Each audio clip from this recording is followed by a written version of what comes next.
মাদ্রাসায় বলাৎকার হচ্ছে, আমি কি আপনার মাদ্রাসা ভাঙতে গিয়েছি ভাই? একজন যদি পাশাপাশি দাঁড়িয়ে যদি গান শোনে বা জিকিরও করে, সে তো আল্লাহর জিকির করছে, তোমার তো কোনো ক্ষতি করছে না। এখানে আসা হয়েছে, মাজার শরীফগুলো ভেঙে ফেলা হচ্ছে। আমরা বাইরে আসার এইভাবে আন্দোলনে যোগদান করার মতো মানুষ না, মহিলা না, তারপরে আমাদেরকে আসতে বাধ্য করছে তারা, কারণ এটা অলিয়া উলিয়ার দেশ। আমরা অলিয়া উলিয়াকে ভক্তি করি, শ্রদ্ধা করি এবং অলিয়া উলিয়ার দেখানো পথে আমরা চলি বিধায় আমরা দেখতে পাই যে কোনটা সত্য কোনটা মিথ্যা। আমি অলিয়া উলিয়ার পথে চলি, কিন্তু আমি 5 ওয়াক্ত সালাত করি, আমি সালাতকে সম্মান করি, 5 ওয়াক্ত নামাজ যেটা আমি সম্মান করি। পাশাপাশি যদি আপনি তাহাজ্জুদ করেন, 5 ওয়াক্ত নামাজ পড়েন, তাহাজ্জুদ করেন, প্রত্যেকটা জিনিস যদি আপনি বুঝে আমলটা করেন, তাহলে আপনার ভিতরে যে কাল্ব আছে সেই কাল্ব জাগ্রত হয়ে যাবে।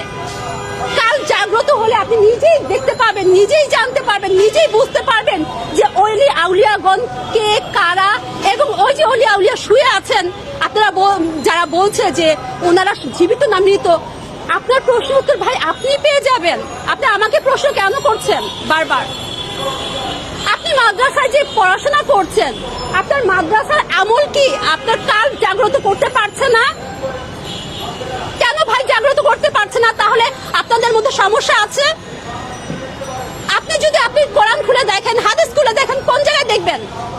আপনার সমস্ত ধর্মের মূল কথা হচ্ছে আমার কালকে জাগ্রত করি। কালকে জাগ্রত করলে চোখ বন্ধ করে বিশ্ব ব্রহ্মাণ্ড সমস্ত কিছু দেখা যায়। আর আমার সামনে শুয়ে থাকা অলিয়া উলিয়াকে কেন দেখা যাবে না ভাই? তাহলে মাদ্রাসায় যারা এই আমলগুলো করছে তারা কেন দেখতে পাচ্ছে না? আমি তো দেখতে পাচ্ছি। আপনি দেখতে পাচ্ছেন না, সেটা আপনার ব্যর্থতা। আপনি নিজেকে পরিবর্তন করুন। আপনি সন্ত্রাসী কর্মকাণ্ডে কেন আসছেন? জগতে একটাই তরিকা এবং পথ দুইটা, এক হচ্ছে সত্যের পথ, এক হচ্ছে মিথ্যার পথ। আমি সত্যের পথের পথিক। একের পর এক মাজারগুলো ভাঙা হচ্ছে, আমি নিজে নেটে দেখছি। গোলাপ শাহের হামলার ব্যাপারে যে হুমকি হচ্ছে সেটা আমি দেখছি। দিওয়ানবাগির অলরেডি ভাঙা হয়ে গেছে, বিভিন্ন জায়গায় হয়ে গেছে। তারপর তো এখানে এটা তো এমন না যে হঠাৎ করে একটা জিনিস হলো এবং জিনিসটা উধাও হয়ে গেল, এমন না। তারা হাজার হাজার লোক নিয়ে এসে তারা এই আক্রমণগুলো করছে। যদি আমি একজন মৌলবী হই, আমার মাথায় টুপি থাকে, আমার শরীরে যদি পাঞ্জাবি থাকে, আমি তো আরেকজন মহিলার কাপড় ছিঁড়তে পারি না। পারি? আমি তো আরেকজন মাকে লাথি মারতে পারি না, আরেকজন ভাইকে খুন করতে পারি না, আরেকজনের সম্পদ নষ্ট করতে পারি না। তাহলে আমি কে? কোথাও এইরকম উচ্ছৃঙ্খল ভাবে জিকির হচ্ছে না। যদি আপনারা সেটাই বলে থাকেন, আপনারা নিজেরা দেখেন। আর এটার ফলাফল কি তারা কি অন্যায় ভাবে, যদি কোনো দরবারে সেটা জিকির ওইভাবে হয়ও, তারা সুন্দরভাবে জিনিসটাকে দেখাতে পারে। তারা যে মানুষকে কাপড় ছিঁড়ে নিচ্ছে, মহিলাদের সাথে উচ্ছৃঙ্খল ব্যবহার করছে, খুন খারাপি করছে, ভাঙচুর করছে, এটার পরিচয় কি? একজন যদি পাশাপাশি দাঁড়িয়ে যদি গান শোনে বা জিকিরও করে, সে তো আল্লাহর জিকির করছে, তোমার তো কোনো ক্ষতি করছে না। তা তুমি যে এগুলো করছো, ওইটা যদি তুমি এইটুকুকে যদি তোমার অপরাধ মনে হয়, তুমি তোমার আয়নায় নিজেকে দেখো, তোমার আয়নায় নিজেকে দেখো, তোমার পরিচয়টা কি?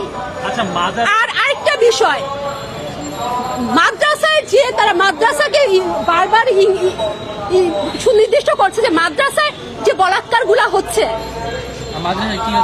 বলাৎকার, মাদ্রাসায় বলাৎকার, আমার মনে হয় না এখানে উপস্থিত কেউ একটাও দেখেন নাই এমন হবে না। আমরা টিভিতে বিভিন্ন ধরনের নেটে বিভিন্ন ভাবে আমরা বাচ্চাদের অভিযোগ শুনেছি, হত্যা করা পর্যন্ত হয়েছে। এই পর্যন্ত কি একজনের বিচার হয়েছে? একজনের বিচার হয়েছে? যদি হয় ভাই, কোনটা হওয়া উচিত? একজন পাশাপাশি দাঁড়িয়ে গান শুনছে বা জিকিরি করছে, তার বিচার হওয়া উচিত না বলাৎকারীদের বিচার হওয়া উচিত?